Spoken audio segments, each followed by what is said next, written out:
Hello everyone, my name is Jazz and I've been wanting to do this video for a while, just talking about college in general and talking about going to community college and specifically my community college experience. So I finally decided to start creating my college series. I know it's July, most schools start in August, so I'm not too late. Okay, so what I want to talk to everyone about in this video is community colleges. To me, there's a pro about going to community college. I'll give you a little input in my experience about going to college. So I just graduated from community college in May on the 14th, and I will be transferring to another four-year institution to pursue my bachelor's degree. So I have 2 more years to go and I've completed 2 years. Okay, so first of all, I did not at first want to go to a community college. Not as in, a community college is beneath me. None of that. It was just that I had plans to go to a four-year institution. I completed my Spanish 1 and 2 at my high school, even when I had to take Spanish 2 over the summer. We didn't have a teacher for Spanish 1, so my junior year I took Spanish 1. Senior year they didn't have it available. So I ended up taking it over the summer of my junior year because they would not have it available for senior year. So I was kind of discouraged when I found out that, hey, now going to community colleges, that's not really a requirement to get into a community college is to have a foreign language, but to go to a four-year school it is. So I'm like, wow, I just wasted my time taking this class. But hey, I graduated and I learned some other things about another language, so that's great. So when I applied to colleges, I applied during our college free application week. So we had a college free application week, where, of course, I don't know how many states have it, but I live in the state of North Carolina, and we have, the free application week. So I applied to mostly all the schools that were on that list. We had North Carolina Central University, St. Augustine University. We had like UNC Charlotte, UNCW. I'm trying to think of some more schools on the list. Peace University, all those colleges, Meredith, and I got accepted to all the ones I applied to. I had set on William Peace University. However, due to the finances, I found out that, hey, if I go to any of these colleges right now, I'm going to be taken out of more than $10,000 in loans, so it's not really worth it. So after talking to my mom and we were going over everything, I was just like, Mom, I think I just want to decide to go to community college. So I chose my local community college here, and like I said, I do stay in North Carolina. So now I just want to get into my experience with community college. I do actually have a notebook right here that I'm viewing because I wrote down a few ideas and topics that I want to discuss that I know I had wrote down. So I'm just going to go over the first one. Why choose a community college? Well, there are many reasons people choose community college. A lot of people just say, for example, they didn't do too well in high school. Maybe they didn't have the grades to attend a four-year university. Some people are like me where maybe they had the grades, maybe they didn't take AP, IB classes, or maybe they did, but due to finances, they chose a community college. Another reason is if you just don't want to leave home. If your living situation is fine, you don't want to leave home, you have a job, you have things set up in your community where you're okay, and you do not want to venture off to go to a four-year university away. I do understand that there are four-year universities like myself. I'm actually going to be transferring to a four-year university that is not too far from my home. It's not outside of my community, not outside my state. So I understand that, but community college allows you to grow up. There are a lot of things you learn in community college is, in my opinion, very laid back, and you have time to grow up. And it's a lot cheaper rate as far as if you happen to not be successful or as successful as in the grade that you receive in a course, you can take it over. And it's at a cheaper rate. So just say if you go to a four-year university to take one class, it might be $256 per credit hour to take one class. And if you haven't been successful in one class and have to take it over, that is a lot of money that you're putting out for one class. However, at community college, rates might be $72 per credit hour or even $76 per credit hour. So it is a good thing to go to a community college. A lot of people put a stigma on a community college that it is less than a four-year college. It is another high school. Okay, you can say that if you would like. However, you're getting the same education at a 2-year community college as you would at a 4-year institution. And another thing about choosing community college is if you go somewhere like Millermont or some of the places they have online, a lot of these places are not accredited. If you go to a community college, especially within your state, you at least have the chance to be accredited, and you know that your classes will transfer hopefully over to the school that you want to go to if you want to pursue your studies.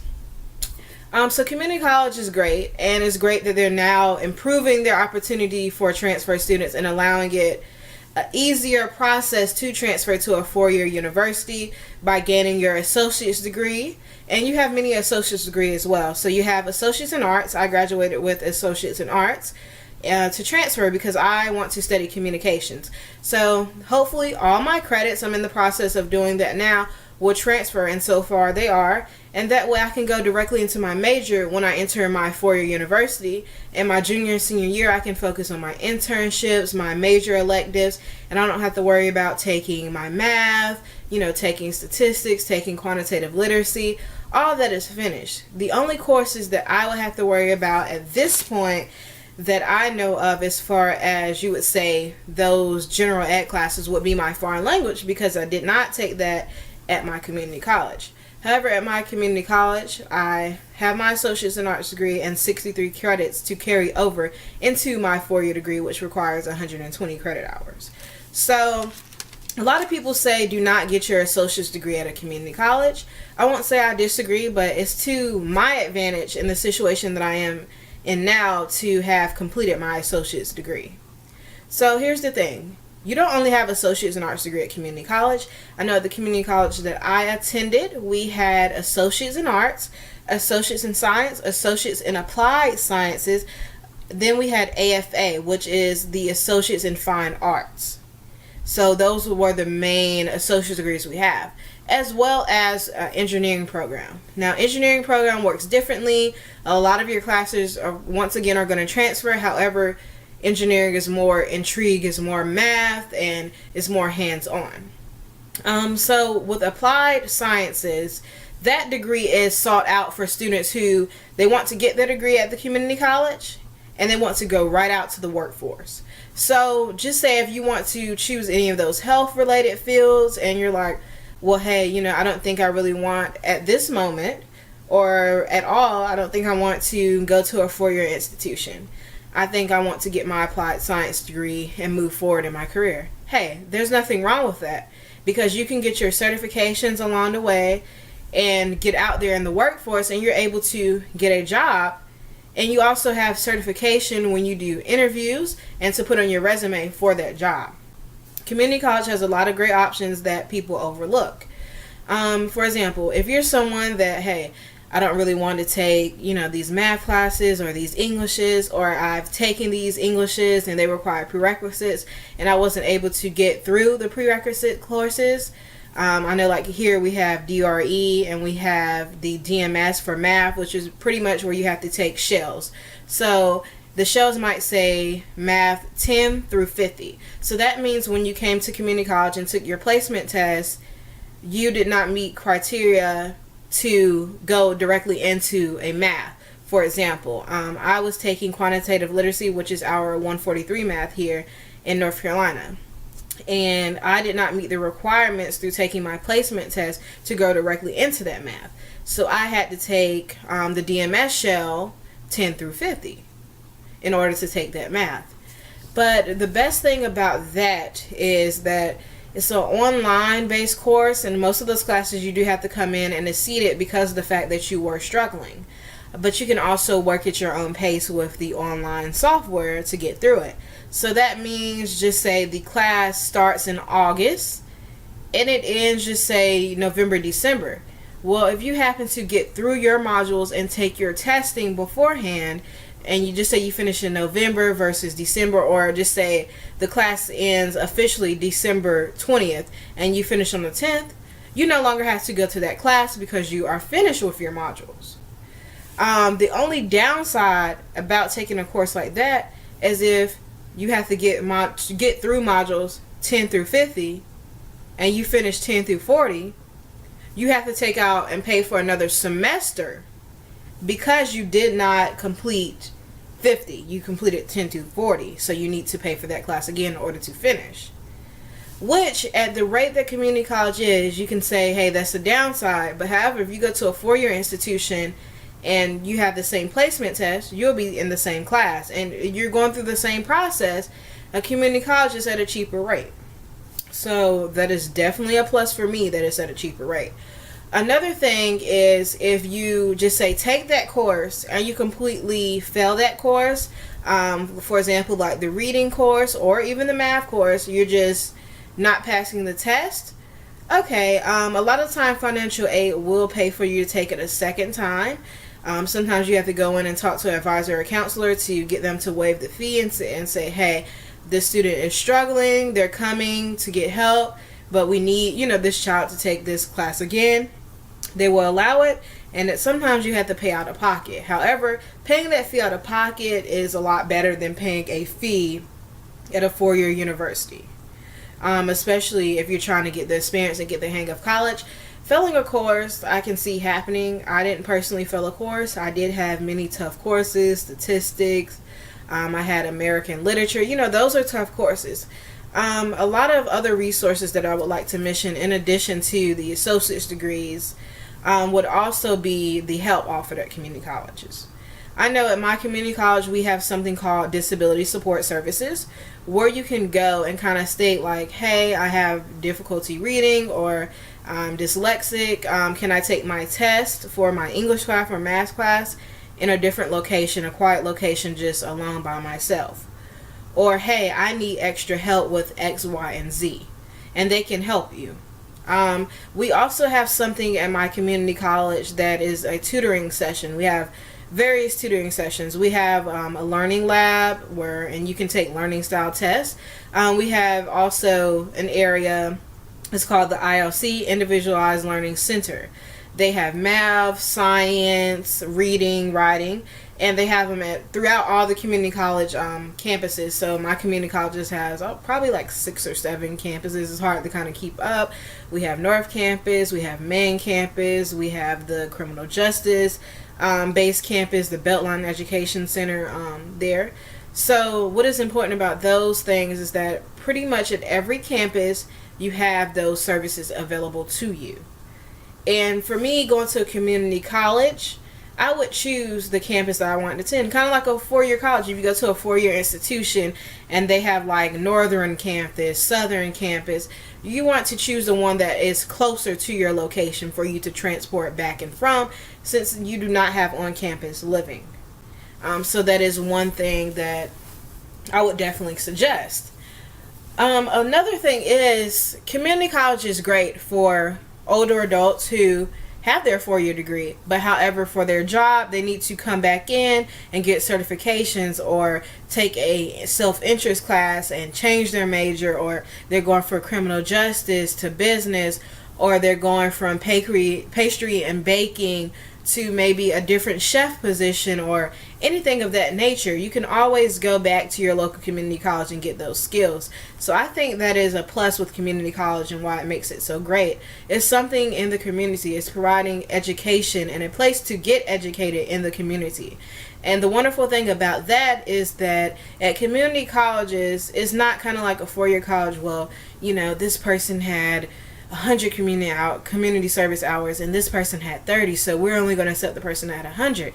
At community college, they're just looking for well-rounded students, and while they are enrolled in community college, they try to afford you those responsibilities. So you have like SGA, you have a career ambassador, which at my community college I was a career ambassador, and you have different positions that are getting you out in the community and getting you talking and working with people. So those are all pluses. Community college is great, even if you do not, like I was saying before, what I wanted to touch on, earning or want to go into getting an associate's degree, because you have certification programs and you have programs where you can take classes that are paid and get your notary license, different things of that sort. So one program that I know that is really good at community college is the hospitality and tourism programs. So you can get a certification and start working at a hotel. And as you go along, you can get the entrepreneurship certificate, and you can just go through and get your certifications if you would prefer a job in that type of field. And if you know you're a person who, hey, I'm not really that into school, but I know I want to get a decent job, I'm interested in X, Y, and Z. If they offer a certification program at your community college, and just say you need 15 credit hours is normally the amount for most certificates. Some are more, some are less. Go ahead and get your certification. For example, if you know that hospitality tourism program and the entrepreneurship or food safety management course requires 15 credit hours, guess what? You have 3, 6, 9, 12, 15 credit hours. That's 5 courses pretty much. Or if it's a 4 credit hour course, that could be 4, however you want to divide it.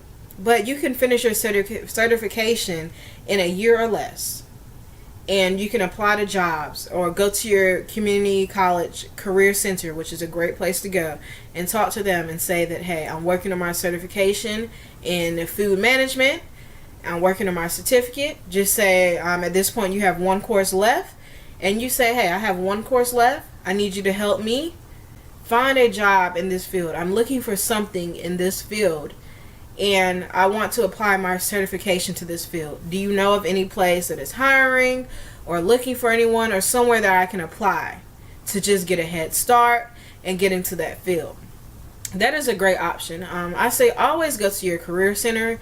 Even if you go once or you want to go twice a year, just make sure you go, and make sure you read the handouts and look at things on the website at your local community college, especially when it comes to job opportunities, internships, and see what is offered. Because sometimes if you go through your community college, you can find out about different jobs at a faster rate, than it would if you just say to the post office and say, hey, are y'all hiring?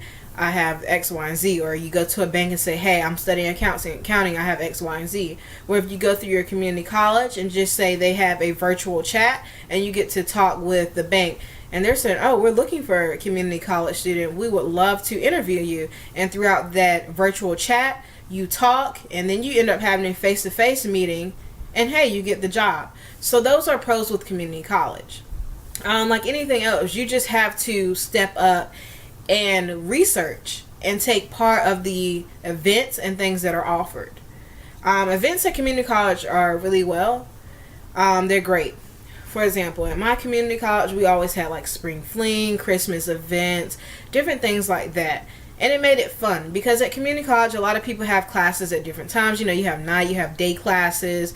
There are a lot of times where you know a lot of people, and then sometimes you don't know anyone in your class. But a lot of time, being that you have that mixture of age group, it's not like you have freshmen, sophomores, juniors, and seniors in different classes. You have people of all ages, and sometimes that can help, I believe, in you becoming a well-rounded individual and an adult. When you have, just say, you're 20 or you're 18, and you have someone that's 30 or even 40 sitting next to you, you get to interact with them. And they can kind of say, hey, I'm actually currently employed. I'm in the medical field.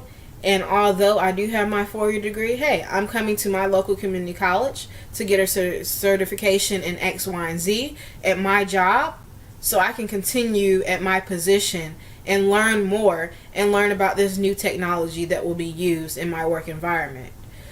You also, with your career center, you have times where you have seminars. I would consider a seminar where someone comes in and has like a public speaking session about their position, or dress for success, how to dress for a job, and different things of that nature.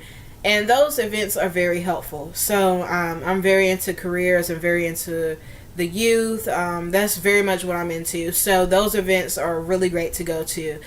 Overall, I just have great things to say about community college. And my particular experience at community college was way above what I expected, and I really enjoyed it. And I am going to miss community college when I transfer this fall to my 4-year university. However, I am looking forward to transferring to my 4-year university, because that means I only have 2 more years until I graduate, and hopefully I can get into the internships and get into more of the workforce. Community college allowed me to grow up a lot and to learn things and kind of get those general eds out the way, get through my math, and it allowed me that help at a smaller location, at a smaller facility, where I could go to the ILC and I could sit down or even have an interview or conference with my teacher and say, hey, I'm struggling with statistics. I'm doing well on my math lab, on my online portion, but however, in class, something is a little missing. I'm not too strong in math. However, I am going to the ILC. You can voice your concerns to your teacher, to your advisor. At community college that I attended, we didn't have set advisors. There were just, say, like 5 or 6 advisors, and you just come in, sign in, and you just meet with kind of whoever's there. That is one thing that I would say to be proactive about, and that's any college you go to, is community college. A pro, I would say, about community college would be registering for your classes. You have night and day class options. You have different class options. You even have weekend options for Saturday classes. Those are great options. I know, like I said, I graduated in 2014, and directly after I started community college. I just graduated. It took me exactly 2 years to finish. So what I want to talk about a little bit is about class schedules. For example, my community college used WebAdvisor. When you go on your WebAdvisor, or I know other community colleges are definitely different, but you can see like your program evaluation, what it takes and what you have to complete in order to get your certification or degree. So be sure to look at that when you sign up or in the process of registering or trying to figure out what you want to study. Go on the community college website and explore what they offer. If you want to do construction, business, communications, landscaping, biology, it doesn't matter what it is or how far-fetched you think it is. If it's something that you want to study, see what your community college offers, or what skills or other degrees and certifications they offer that may not directly be that, but will get you to that point until you are ready to go to a 4-year university, or until you get that job that you dreamed of. So, back on track with talking about the community college whole aspect of schedules and going online, viewing your courses. Okay, one thing I would say, this is a heads up, and I know this is pretty much everywhere you go. If you are to drop a course because you want to, just say you want to take math, you sign up for Math 143. This is just theoretically speaking, Math 152 and English 111. Just say those are your 3 classes. And all of a sudden, before going to class, you want to drop English 111 to take English 90. You want to drop and add at the same time so that you will not be charged for that class. Okay? That is definitely something to remember. When choosing your scheduling, you want to think about, hey, do I have a job in the morning, at night? Am I working at all? When can I go to these classes and sufficiently be there, be actually paying attention in class? If that means you choosing AM classes, you get up late, choosing classes at 12, or choosing classes at night, or even on the weekend, or choosing 2-day-a-week classes, 3-day-a-week classes, 4-day-a-week classes, everyday class. Okay, so I'm back. So that video was getting a little long. I'm going to go ahead and cut off this first video about my community college experience, a little bit about community college in this video. And if you have any questions and want me to do a part 2, please let me know. I will continue to think about topics to do. If you know any topics, please leave them in the comments below. I'm going to put some more information in the comments. And I also want to give a shout out to Diamond and Stuff YouTube channel, and I'm also going to link her channel below, and also Beauty by Kamari. And just in case I said those wrong, like I said, I'm going to link those below. So I just want to give a shout out to them. And I watch a lot of YouTube videos, so as I continue to make videos, I'll continue to give shout outs, of course. So yes, everyone, I hope you're having a great day. And please stop by Jazz's channel. It's called J Compression Zip, and see more videos. Bye.